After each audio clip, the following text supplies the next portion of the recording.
굿모닝, 좋은 아침입니다. 오늘은 4월의 첫째 날입니다. 4월 1일 금요일입니다.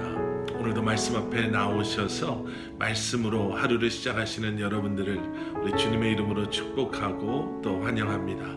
오늘도 기대함으로 또 사모함으로 말씀을 묵상하시는 여러분들의 삶 가운데 허락하시는 하나님의 은혜가 또 평강이 함께 하시길 기도하겠습니다.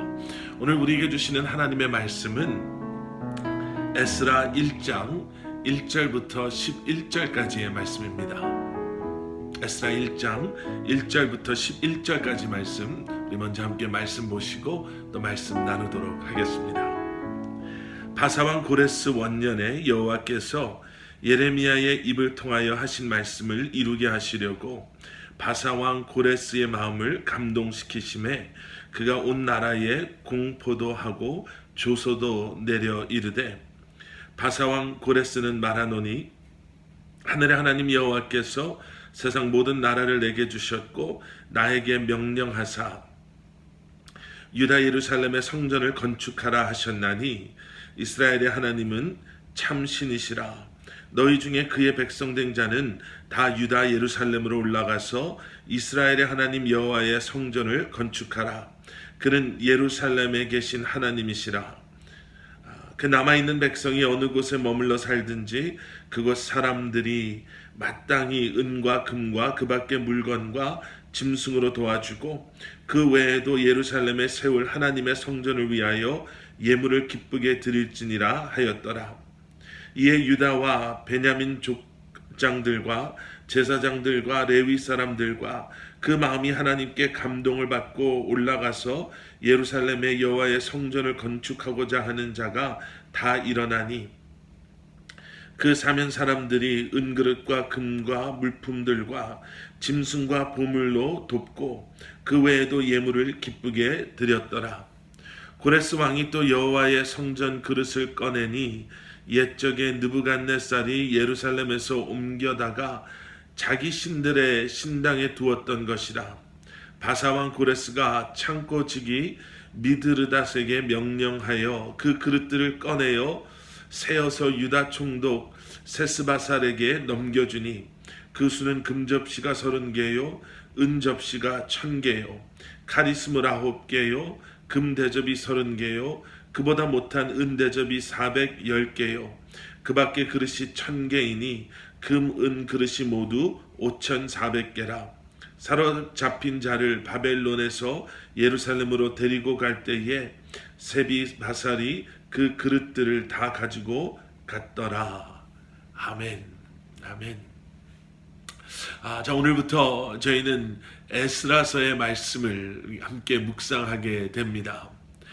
에스라서의 말씀은요, 여러분들 잘 아시는 것처럼 바벨론으로 포로로 잡혀온 하나님의 백성들이 그 70년의 포로 생활 이후에 바사왕 고레스의 칙령으로 다시 예루살렘으로 귀화하는 것, 그리고 성전 재건과 말씀 회복의 내용을 담고 있는 말씀입니다.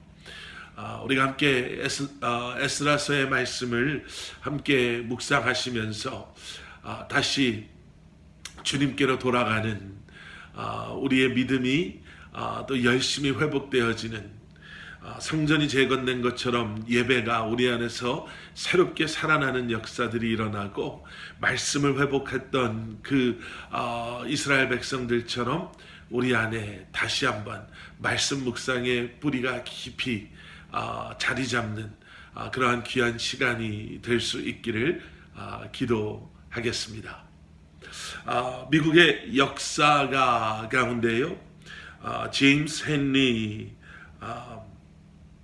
브레스테드라는 그런 역사학자가 오늘날 이란과 이라크가 있는 티그리스와 유프라데스 강이 있는 그 지역, 이렇게 초승달처럼 아니면 반달처럼 생긴 그 지역을 비옥한 초승달, 비옥한 반달이라는 그러한 별명, 이름을 붙여준 가장 첫 번째 되는 그러한 사람이라고 합니다.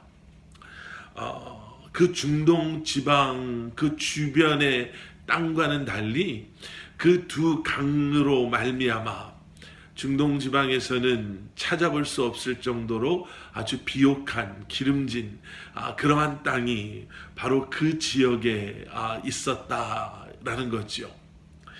그래서 그 지역의 역사들을 놓고 보면 고대 근동 지역을 다스렸던 막강한 제국들은 항상 그 지역, 그 비옥한 초승달, 그 땅을 차지하기 위해서 애썼고 또 그 땅을 지키기 위해서 애썼음을 보게 된다라고 합니다. 아수르 제국이 그랬고요.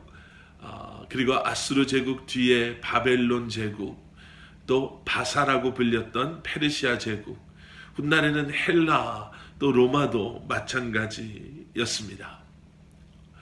오늘 저희가 본문에서 보게 되는 바사왕 고레스는요, 아수르를 점령한 바벨론을 꺾은 바사의 페르시아의 왕이었습니다. 오늘 그 고레스 왕의 칙령을 소개하면서 에스라서의 1장 1절의 말씀이 시작이 되지요. 그런데 놀라운 것은 이 바사왕 고레스의 칙령은 그저 그가 정치적인 욕심에서 아니면 그의 정치적인 신념에서 아니면 그의 어떠한 성품에서 나온 그러한 칙령이 아니라 1절에서 보게 되는 것처럼 여호와께서 예레미야의 입을 통하여 하신 말씀을 이루게 하시기 위해서 이 이방왕 바사왕 고레스의 마음을 감동시킴으로 그가 이러한 칙령을 온 나라에 공포했다라는 것이지요. 여러분, 우리는 우리 눈에 보이는 세상의 역사, 또 세상의 해프닝, 사건, 사고들, 세상의 흐름들을 참 주의 깊게 바라봅니다. 또 그렇게 해야 되는 이유 가운데 하나는 그래야 그 시대를 살아가는 우리가 어떻게 살아야 하고 또 그 시대를 살아가는 우리는 어떻게 준비해야 되고 또 어떠한 모습을 또 우리가 갖춰야 되는가를 우리가 판단할 수 있겠지요. 그런데 여러분, 우리가 기억해야 할 것이 있습니다.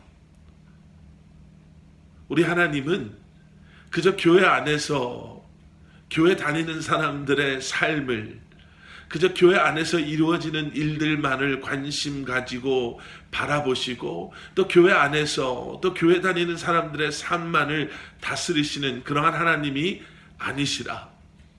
온 세상의 모든 일들을 하나님의 주권적인 섭리 가운데 운행하시고 움직이시고 또 역사하시는 하나님이심을 여러분, 우리는 기억해야 할 것입니다. 하나님께서 약속하신 그 말씀을 이루게 하시기 위해서 고레스 왕의 마음을 움직이시죠. 그리고 그 고레스 왕의 칙령을 통해서 하나님께서 말씀하신 그 70년을 채운 하나님의 백성들로 하여금 다시 예루살렘으로 돌아오게 하시고 그리고 그들에게 성전을 재건하게 하십니다.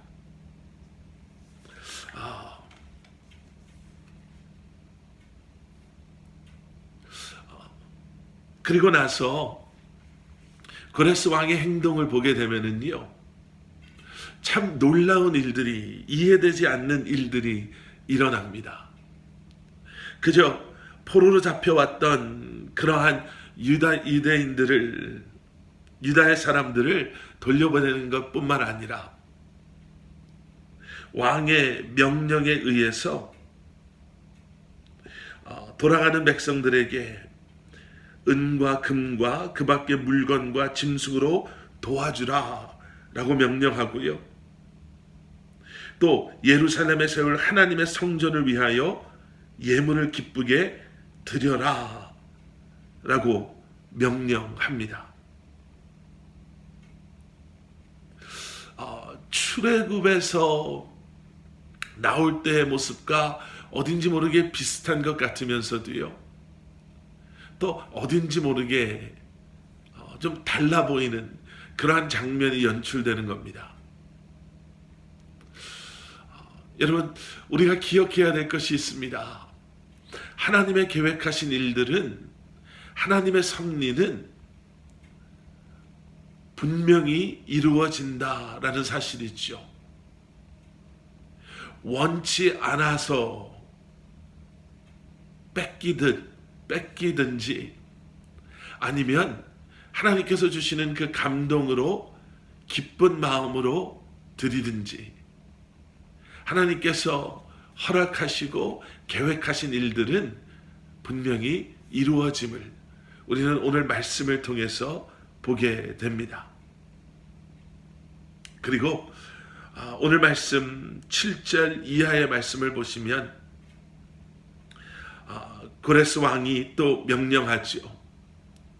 예전 바벨론의 느부갓네살 왕이 예루살렘을 무너뜨리고 성전에서 빼앗아 왔던 모든 접시와 그리고 모든 그릇들, 성전에 있었던 모든 물건들을 이제 다시 하나님의 백성들에게 돌려주라라는 거예요. 오늘 보신 말씀 9절 이하에서 보시게 되는 것처럼 그 숫자가 5,400개나 되었더라. 그동안 70년 동안 느부갓네살 왕에 의해서 바벨론 사람들이 섬겼던 신들의 신당에 두었던 그 모든 성전의 집기들을 이제 그들이 하나도 빠짐없이 되찾아와서 다시 예루살렘 성전을 재건하고 그리고 그 안에 배치할 수 있게 된 것이죠. 여러분, 우리 하나님은 한치의 오차도 없으신 하나님이십니다. 잊어버리는 것도 빠뜨리는 것도 없으시는 그런 하나님이시죠. 우리는 오늘 말씀을 통해서 크게 세 가지를 한번 기억해 보기를 원합니다. 첫째는 하나님께서 이 모든 일들을 행하셨습니다 라는 것이죠. 70년 동안 포로 생활을 하고 남의 나라에 와서 종노릇했던 그러한 이스라엘 백성들은 자기의 힘으로 도저히 이 일을 만들어낼 수도 또 이 일을 행할 수도 없었습니다. 자신에게는 도저히 아무런 소망도 어떠한 힘도 남아있지 않는 그때에 하나님께서 움직이시고 하나님께서 행하시면 우리가 할 수 없는 그 일을 이루시는 줄 믿습니다. 우리의 삶 가운데서도 그러한 주님의 행하심을 기대하시며 여러분, 오늘도 주님의 도우심을 간구하시고 기도하시며 주님 앞에 모든 것을 맡기시고 나아가시는 저와 여러분들 되기를 소원합니다. 두 번째는 우리 하나님께서는 약속을 반드시 지키시는 신실하신 하나님이시다라는 거예요. 예레미야서 25장 11절과 12절에 나와 있는 그 70년의 시간, 성전이 완공될 때까지 그 70년의 시간이 이렇게 채워지는 것을 보면서 여러분, 우리는 하나님의 약속하심을 다시 한번 신뢰할 수 있는 그러한 믿음을 회복할 수 있기를 다시 한번 우리는 기도하고 다시 한번 간구해야 할 것입니다. 매일매일 말씀을 묵상하시면서 여러분 기억하십시오. 말씀을 통해 우리와 맺으신 그 언약, 그 약속들을 하나님께서는 아멘으로 그 말씀을 붙잡고 살아가는 우리들의 삶 가운데 반드시 이루실 것임을 다시 한번 확신하시는 저와 여러분들 되기를 원합니다. 그리고 마지막 세 번째는요, 하나님께서는 부족함 없이 채워주시는 하나님이심을 우리는 오늘 말씀을 통해서 보게 됐죠. 그저 70년 아니 한 40년이 넘어가는 그 시간을 노예 생활을 하고 아무것도 없이 터벅터벅 아무런 기대함 없이 돌아가는 것이 아니라 하나님께서는 필요한 모든 것을 넘치도록 채워주셔서 이미 성전이 건축되어지기 전부터, 예루살렘에 도착하기 전부터 하나님께서 함께하고 계심을 하나님의 백성들에게 보여주시는, 부족함이 없는, 여러분, 그래서 주님의 부르심에 믿음으로 순종하며 나아갈 때 반드시 우리로 하여금 그 부르심의 삶을 살아갈 수 있도록 넘치는 은혜로 채워주심으로 함께 하심을 우리가 다시 한번 기억해야 될 줄 믿습니다. 우리 함께 기도하시겠습니다. 사랑의 아버지 하나님, 새로운 한 달을 말씀으로 시작합니다. 에스라서의 말씀을 함께 묵상하며 다시금 회복의 메시지를, 성전 건축과 말씀의 회복을 통한 예배의 회복과 말씀 묵상의 회복을 사모하는 마음으로 오늘도 주님 앞에 나와 함께 말씀 묵상을 통해 새로운 한 날을 시작하게 하시니 감사합니다. 주님, 말씀 안에 머무는 우리의 인생 되게 하여 주시고 말씀을 통해 공급하시는 은혜와 그 능력을 다시 한번 경험하며 이 한 달도 살아가는 저희들 되게 하여 주시옵소서. 예수 그리스도 이름 받들어 간절히 기도드렸사옵나이다. 아멘.